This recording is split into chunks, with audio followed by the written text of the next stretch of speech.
Mr. President of the General Assembly, Mr. President of the Human Rights Council, Madam High Commissioner for Human Rights, Excellencies, ladies and gentlemen, I send my warmest greetings to you from Poznan, Poland, where I am attending the UN Climate Change Conference.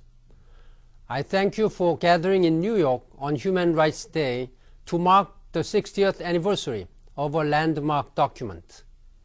The Universal Declaration of Human Rights was drafted amid utter destruction and destitution following the Holocaust and the Second World War. It reflects humanity's aspirations for a future of prosperity, dignity, and peaceful coexistence. It is and always will be a core part of the UN's identity. The international community has drawn enduring inspiration from the Declaration to build a great foundation of laws that now protect countless people around the world.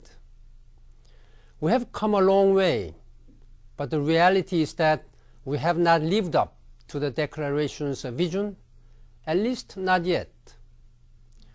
Since I took office as Secretary General, I have been very humbled and saddened by having seen so many people whose human rights are being abused and not properly protected.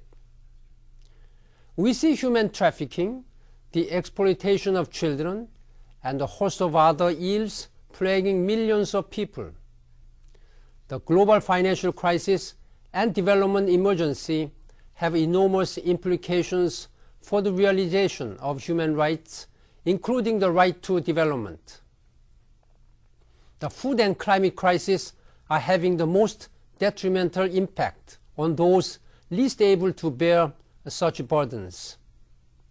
And still, after all the lessons we profess to have learned, shocking acts of brutality against innocent people often go unanswered.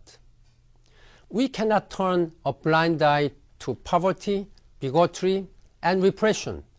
We have a collective responsibility to reject indifference. Human rights, indivisible and interdependent, must hold the whole world in solidarity. The struggle for human rights would not be possible without human rights defenders who risk their lives to ensure that others are protected. It would not be possible without human rights experts who scrutinize country reports or assess complaints. It would not be possible without lawyers and the press, and without ordinary people who find extraordinary courage and stand up for what is rightfully theirs, yours, mine, and ours. We need to keep building up the edifice of human rights, the treaties, declarations, and other instruments that set global standards and give people hope. But most of all, we need to implement these instruments. These are living documents and should be used as such. And we should work with urgency. There is no time to rest. The Declaration was created as a common standard of achievement for all peoples and all nations. We will honor its towering vision only when its principles are applied fully everywhere for everyone. Thank you again for coming together to mark this milestone.